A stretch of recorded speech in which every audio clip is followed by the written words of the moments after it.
اللهم صل على محمد عبدك ورسولك. حضرت عثمان غنی رضی اللہ تعالیٰ عنہ کا محاصرہ کر لیا گیا اور یہ خلافت کا آخری آپ کا دور ہے. 82 سال کی عمر تھی اس وقت آپ کی، اور یہ تاریخ کا دردناک باب ہے کہ حضرت عثمان غنی پر 40 دن تک پانی بند رہا. وہ ایک منصوبہ تھا، 3 لوگ 3 مختلف شہروں سے چلے، مصر سے، کوفے سے اور بصرے سے، 1,000 آدمی لے کر کے، اور مدینہ المنورہ میں پہنچ کر کے حضرت علی المرتضیٰ سے ملے، ام المومنین سیدہ عائشہ سے ملے، کبار اصحاب سے ملے. تو جو انہوں نے کہا تو انہوں نے ان کو کہا کہ نہیں، ایسی کوئی بات نہیں، فہمائش کر کے واپس بھیج دیا.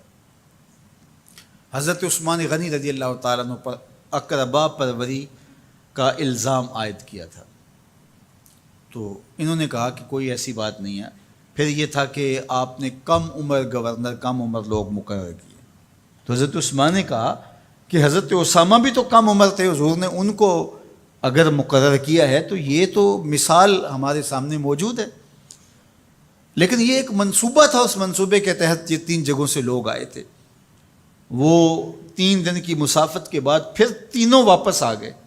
تو یہ ایک سوالیہ نشان ہے کہ تینوں کیوں واپس آ گئے، کوئی ایک تو نہ آتا نا. تو یہ سب طے شدہ منصوبہ تھا. اور پھر انہوں نے مدینہ المنورہ کو گھیر لیا، اور جس طرح سے بلوائیوں نے حالات پیدا کر دیے.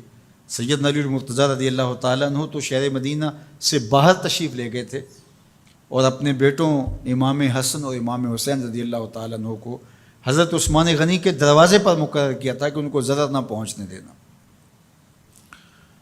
اب 700 صحابہ اجازت طلب کر رہے ہیں کہ آپ ان بلوائیوں سے نپٹنے کا میں جو ہے وہ اجازت نامہ مرحمت کریں.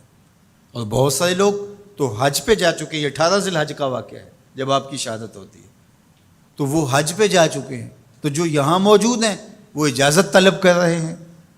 لیکن حضرت عثمان غنی رضی اللہ تعالیٰ عنہ نے کہا کہ نہیں، میں ایسی اجازت نہیں دوں گا. رسول اللہ صلی اللہ علیہ وسلم کا حرم شہر مدینہ لوگوں کے خون سے لالازار ہو، یہ میں اس کو گوارا نہیں کرتا. افواج موجود ہیں، اور دنیا کی تاریخ میں آپ کو ایسا نہیں ملے گا کہ اتنی بڑی حکومت کسی کے پاس ہو اور وہ خود گھیر لیا جائے، اس کا پانی بھی بند ہو جائے، اور وہ حکم دے کہ نہیں، میرے لیے آپ ایک قطرہ بھی خون نہیں بہائیں گے. بلکہ آپ کے غلاموں نے جب تلواریں اٹھا لی تو آپ نے فرمایا کہ میرا حکم ہے کہ تم تلواریں نیچے رکھو، بلکہ میں تمہیں یہ آفر دیتا ہوں کہ جو غلام لڑے گا نہیں اور یہ میرے سے عہد کرتا ہے وہ آزاد ہے. حضرت ابو ہریرہ رضی اللہ تعالیٰ عنہ، حالانکہ یہ پڑھنے پڑھانے والے لوگ تھے، تعلیم و تعلم سے ان کا تعلق تھا، لیکن وہ بھی تلوار لے کے حضرت عثمان غنی کے دفاع میں آ گئے. لیکن حضرت ابو ہریرہ رضی اللہ تعالیٰ عنہ کو بھی حضرت عثمان غنی روک دیتے. مالک بن اشتر کہنے لگا کہ ہم آپ کی دستبرداری کے خواہاں ہیں، آپ خلافت سے دستبرداری اختیار کر لیجئے. تو حضور علیہ الصلوۃ والسلام کے اس جانثار صحابی نے، حضرت عثمان غنی نے فرمایا یہ نہیں ہو سکتا. دستبردار کیوں نہیں ہوئے؟ لگتا تھا یہ سب سے زیادہ آسان تھا. لیکن حضور نے ارشاد فرمایا تھا، اے عثمان، تمہیں اللہ ایک قمیض پہنائے گا، لوگ اس کو اتارنا چاہیں گے، تم کبھی نہ اتارنا. تو اس سے مراد خلافت کی قمیض ہے، اور ان کی شہادت کی خبر بھی اللہ کے محبوب علیہ السلام نے دی تھی. اور اگر آپ دستبردار ہو جاتے تو یہ ایک کھلونا بن جاتا، بازیچہ بن جاتی خلافت. چند آدمیوں کے پریشر سے خلافت سے دستبرداری کرنا پڑتی. اچھا، ایک یہ سوال بھی پیدا ہوتا ہے، چند باغی تھے، ان کو کس طرح کچل دیا جاتا؟ لیکن حضرت عثمان غنی یہ نہیں چاہتے تھے. ایک تو یہ کہ مدینے کی حرمت پامال نہ ہو، اور دوسرا پورے عالم اسلام کو آگ لگانے کا جو منصوبہ تھا، 3 مختلف شہروں سے 1,000 آدمی لایا گیا ایک منصوبے کے تحت، اور انہیں لاشیں چاہیے تھیں. اور جو ان کے پیچھے کام کر رہے تھے نادیدہ ہاتھ، ان کا منصوبہ یہ تھا کہ یہاں سے مختلف سمتوں میں، یہ تینوں شہر مختلف سمتوں میں تھے، تینوں سمتوں میں جب لاشیں جائیں گی تو پورے عالم اسلام کو ہم جو ہے وہ خانہ جنگی کی آگ میں دھکیل سکیں گے. تو حضرت عثمان غنی ان سازشوں سے آگاہ تھے. تو سب سے اہون اور آسان یہ تھا کہ قربانی پیش کر دی جائے. اور پھر انہوں نے سن بھی رکھا تھا کہ 2 شہید ہیں، شہید تو انہوں نے بہرحال ہونا ہے، تو لہٰذا میں خلافت سے دستبردار بھی نہیں ہوں گا اور شہر مدینہ کی حرمت بھی پامال نہیں ہونے دوں گا۔ اور تیسری بات یہ ہے کہ میں خود مظلوم شہید کر دیا جاؤں، تو آپ نے یہ گوارا کر لیا۔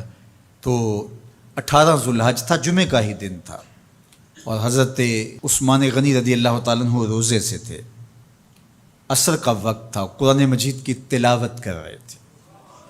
حضرت امام حسن، امام حسین اور حضرت عبداللہ بن زبیر اور دیگر لوگ آپ کے دروازے پہ پہرا دے رہے تھے، لیکن باغی پچھلے گھر سے دیوار پھلانگ کے آپ کے گھر میں داخل ہوئے اور تلوار سے وار کیا۔ آپ کی زوجہ حضرت نائلہ آگے بڑھیں اور ہاتھ سے روکنا چاہا، آپ کی انگلیاں کٹ گئیں۔ پھر دوسرا وار کیا تو حضرت عثمان غنی رضی اللہ تعالیٰ عنہ کا دایاں ہاتھ کٹ کے گر گیا۔ حضرت عثمان غنی رضی اللہ تعالیٰ عنہ نے افسوس کیا اور کہا کہ تم نے وہ ہاتھ کاٹ دیا جس سے میں وحی کی کتابت کیا کرتا تھا۔ پھر اس کے بعد آپ پر 9 وار کیے گئے اور آپ کو شہید کر دیا گیا، اور آپ کا خون قرآن مجید پڑھتے ہوئے اس آیت پہ گرا، فَسَيَكْفِيكَهُمُ اللَّهُ وَهُوَ السَّمِيعُ الْعَلِيمُ۔ تو حضرت عثمان غنی رضی اللہ تعالیٰ عنہ مظلوم شہید کیے گئے، بھوکے اور پیاسے شہید کیے گئے، ظلماً شہید کیے گئے۔ حضرت عبداللہ بن عمر رضی اللہ تعالیٰ عنہ فرماتے ہیں کہ حضور فتنوں کا ذکر کر رہے تھے کہ فتنے ہوں گے، بہت بڑے فتنے ہوں گے۔ تو ایک شخص نے چادر اوڑھی ہوئی تھی اور وہ مجلس واعظ کے قریب سے گزرا جہاں حضور کچھ ارشاد فرما رہے تھے، تو آقا کریم نے اشارہ کر کے کہا اس دن یہ شخص حق پہ ہوگا۔ عبداللہ بن عمر کہتے ہیں کہ میں اٹھا اور جا کے دیکھا تو وہ حضرت عثمان تھے۔ تو میں نے حضرت عثمان کے چہرے کو پکڑ کے تھوڑا سا حضور کی جانب کیا اور میں نے کہا حاضہ حضور، یہ اللہ کے محبوب فرمایا ہاں یہی، جب فتنے ہوں گے تو فرمایا یہ حق پہ ہوگا۔ تو حضرت عثمان غنی رضی اللہ تعالیٰ عنہ حق کی راہوں کے مسافر، جنہیں حضور کی زبان سے شہید کہا گیا، اور شہید کسی کا انجام ہوتا ہے، تو حضور نے فرمایا یہ شہید ہوگا۔ شہید وہی ہوتا ہے جو بحالت ایمان اس دنیا سے راہ خدا میں اپنی جان قربان کرے۔ فرمایا فَإِنَّمَا عَلَيْكَ نَبِيٌّ وَصِدِّيقٌ وَشَهِيدَانٌ، اے پہاڑ رک جا، تو جانتا نہیں تیرے اوپر اللہ کا ایک نبی ہے، ایک صدیق ہے اور 2 شہید ہیں۔ تو حضرت عثمان غنی رضی اللہ تعالیٰ عنہ عظمتوں کے مینار، اللہ اکبر۔ تو یہ حضرت عثمان غنی رضی اللہ تعالیٰ عنہ کا یہ کارنامہ تھا کہ آپ نے اپنی جان پیش کر کے امت کو جو ہے وہ فتنوں سے محفوظ کر لیا اور امت کو بچا لیا۔ حضرت عثمان غنی رضی اللہ تعالیٰ عنہ پہ کروڑوں رحمتیں، کروڑوں سلام۔ ہم آپ کی عظمت کو سلام پیش کرتے ہیں، عقیدتوں کا خراج پیش کرتے ہیں۔ حضور کی خدمت میں ایک جنازہ لایا گیا اور حضور سے عرض کی گئی حضور اس شخص کا جنازہ پڑھا دیجئے، تو حضور نے انکار کر دیا، کہا میں جنازہ نہیں پڑھاؤں گا۔ تو صحابہ نے عرض کیا یا رسول اللہ، کبھی ماضی میں ایسا نہیں ہوا، جب بھی کوئی جنازہ لایا جاتا ہے تو آپ جنازہ پڑھا دیتے ہیں اور آپ نے آج انکار کر دیا ہے؟ تو فرمایا یہ شخص میرے عثمان سے بغض رکھتا تھا اور اس کو اللہ نے بھی اپنی رحمتوں سے محروم کر دیا ہے۔ حضور نے اس شخص کا جنازہ نہیں پڑھایا جو مبغض عثمان غنی رضی اللہ تعالی عنہ۔ تو اب آپ اندازہ کیجئے وہ کتنا بدبخت شخص ہے جو حضرت عثمان سے بغض اور دشمنی رکھتا ہے۔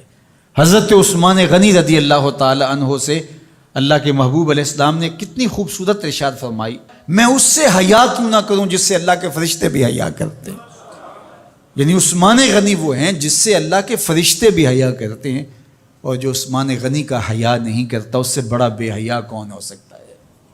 حاکم نے مستدرک کے اندر روایت ذکر کی ہے کہ بہت سارے صحابہ حضور کی بہت ساری خوبیوں کے مظہر تھے، اور سب سے زیادہ حضور کے خلق کے مشابہ حضرت عثمان غنی رضی اللہ تعالیٰ، اور خلق میں سب سے اونچا درجہ حیا کا ہوتا ہے۔